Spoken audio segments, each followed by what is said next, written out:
तो हम दोपहरी में 4 बजे के समथिंग पहुंच गए थे। सांवरिया सेठ के दर्शन करने के बाद रास्ते में ही पड़ता है क्या बोलते हैं उसको, मंदसौर। तो हम मंदसौर पहुंच गए थे। मंदसौर में है पशुपतिनाथ मंदिर, जो कि 12 ज्योतिर्लिंग में एक आता है, जिसका आधा हिस्सा है नेपाल में और जो मुख वाला भाग है वो मंदसौर में है, पशुपति के नाथ नाम से। और पशुपतिनाथ जो भगवान है वो शिवलिंग का ही रूप है। वो 8 मुख हैं उनके, और ये 8 मुखों के वर्णन यहाँ किए गए हैं कि एक मुख का क्या अर्थ है, दूसरे मुख का क्या अर्थ है। मतलब वो हर एक तत्व को रिप्रेजेंट करते हैं। जैसे जल तत्व है, अग्नि तत्व है, वायु तत्व है, पृथ्वी तत्व है, ऐसे वो 8 तत्व को रिप्रेजेंट करते हैं। और उनके बारे में वहाँ दिया हुआ था कि हर एक मुख का उनका क्या मतलब है। हम और फिर बस वहीं से हमने थोड़ा सा उसको रीड किया। रीड करने के बाद अंदर पहुँचे मंदिर की तरफ, मंदिर प्रांगण में से होते हुए भगवान जी के दर्शन करने के लिए।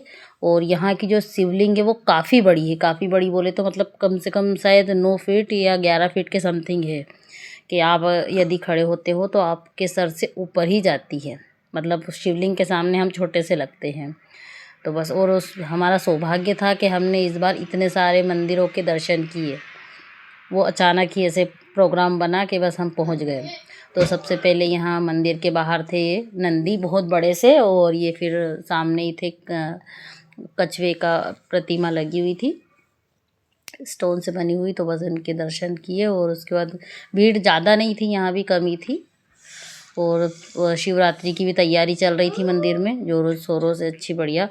तो बस यहाँ हमने किए दर्शन भोलेनाथ के, पशुपतिनाथ के। और ये देखो पशुपतिनाथ कितने बड़े हैं, और इनके जो दर्शन करके जो हमें सुकून मिला ना, वो वास्तविकता में मतलब सुकून है यार, सच में। मंदिर जाओ ना, मंदिर जाने के बाद आने का मन नहीं करता। ऐसा ही, ऐसी इच्छा होती है कि वहीं आराम से बैठो। मतलब सारी टेंशन, सारी जो भी हमारी झंझटें रहती ना, सब भूल जाते हैं मंदिर में जाने के बाद। इसीलिए कहते हैं कि कोई भी टेंशन हो तो मंदिर पहुंच जाओ, आप वैसे ही टेंशन फ्री हो जाते। तो बस हमने दर्शन किए। और यहाँ दर्शन का ऐसा था कि आप चारों तरफ से दर्शन कर सकते हो। मतलब जैसे उनके 8 मुख है तो चारों दिशाओं में है, 2-2 मुख चारों दिशा में है। एक दिशा में 2 मुख, फिर एक दिशा में 2 मुख, इस प्रकार से चारों दिशाओं में 8 मुख बने हुए हैं। हर एक दिशा में 2 मुख है। तो हमने चारों दिशाओं से उनके दर्शन किए। दर्शन करने के बाद पीछे दीपमाला थी, दीपमाला के दर्शन किए। उसके बाद ये देखो नंदी जी है।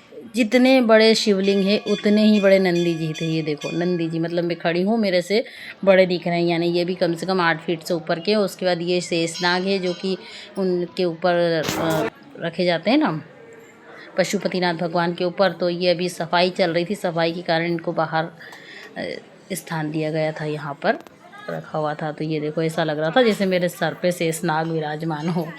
और ये है नंदी जी। तो हमने नंदी जी के और शेषनाग के दोनों के किए दर्शन। दर्शन करने के बाद पीछे भी ये मंदिर बने थे। यहाँ तापेश्वर महादेव है, ये भी काफ़ी पुराना मंदिर है। मतलब जो पशुपतिनाथ मंदिर है उनके साथ कई है। तो यहाँ भी किए दर्शन तापेश्वर महादेव के। और ये नंदी जी को हमने कान में अपनी विश कही भगवान जी को कि हे भगवान जी, सबको सुखी रखो, संपन्न रखो और सभी का कल्याण हो। बस इसी कामना के साथ हम गए थे मंदिर में दर्शन करने के लिए। तो अपनी मनोकामना के साथ, अपने अच्छे के साथ दूसरे का भी अच्छा मांगे। और ये फिर दूसरी वाली शिवलिंग थी। इस शिवलिंग में 1008 शिवलिंग बने हुए हैं। मतलब इस शिवलिंग में एक में ही 1008। ये देखो आप देख सकते हो, छोटे छोटे छोटे छोटे ऐसे शिवलिंग अंदर ही उसमें आकृति बनी हुई है, कि जिसमें 1008 शिवलिंग है। और ये उसके जस्ट सामने, ये इसको महानाद कहते हैं। महानाद बोले तो मतलब महाघंटा। ये शायद पता नहीं कैसे बजाते होंगे, मुझे भी नहीं पता, पर देख के लगा कि मतलब कम से कम क्विंटलों से इसका वजन होगा। 1-8 टन का तो नहीं है वो, कि एक इंसान उसको बजा सके।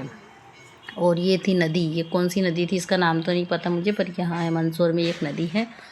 और नदी में हम देख रहे थे तो काफ़ी बड़ी बड़ी मछलियाँ थी। इसमें दिख नहीं रही है, पर बहुत सारी मछलियाँ थी। देखो ये बूंदे दिख रही होंगी आपके, ये मछलियाँ हैं, इसमें बहुत मछलियाँ थी।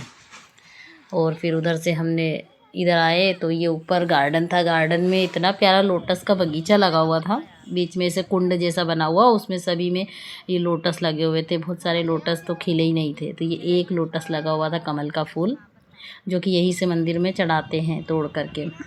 और बहुत अच्छा गार्डन था। और गार्डन में पानी फेरा हुआ था तो हमें पता ही नहीं था, और हम चले गए वो वहाँ ऐसा कीचड़ हो रहा था कि सारे बच्चों के और हमारे सभी के पैर कीचड़ में अच्छे बढ़िया लथपथ हो गए। ने कहा वाह, भगवान ने अच्छी मेहंदी लगाई। फिर ये पीछे था हनुमान जी के मंदिर, वहाँ पे दर्शन किए बजरंगबली के। और ये दोनों को, इनको लग रहा था फ़ोटो खींच रही हूँ मैं, जबकि मैं वीडियो बना रही थी, तो ये फ़ोटो के पोज दे रहे थे। उसके बाद ये पीछे का गार्डन था जहाँ भी बहुत प्यारी प्यारे मतलब वो बनी हुई है फ़ोटो के लिए। फ़ोटो क्या मतलब अच्छी चीज़ें बनी हुई है, जैसे कि राजस्थान की थीम पे जो बनी रहती है ना, क्या बोलते हैं उसको, पता नहीं, मुझे समझ याद नहीं आ रहा, मतलब कुछ बोलते हैं। तो वहाँ हमने कुछ वीडियो वगैरह बनाई और फ़ोटोज़ वगैरह लिए।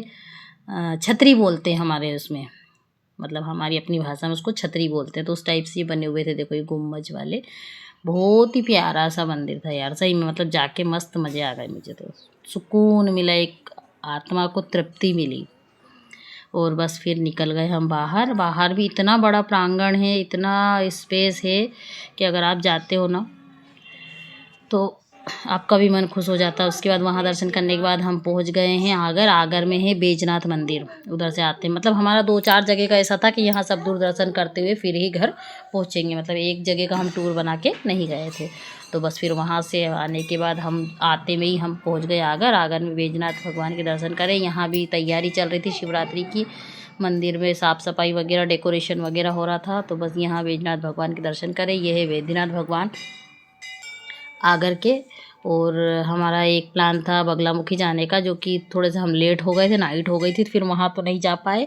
और फिर बस यहीं दर्शन किया। और ये शिव पुराण का पाठ कर रहे थे यहाँ के पंडित जी, तो वो हमने सुना। उसके बाद हम थोड़ी देर बैठे वहीं पर, क्योंकि मंदिर में जाने के बाद थोड़ी देर बैठना सही रहता है। और ये हमारी भाभी है छोटी वाली, जो कि सब्सक्राइबर को प्रणाम कर रही थी भगवान की जगह।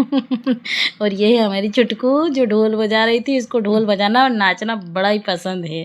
और इसी के साथ आप सभी लोगों से लेते हैं विदाई। Thank you for watching my video. And मेरे वीडियो में आप हमेशा बने रहें, कमेंट्स करें, लाइक करें, सब्सक्राइब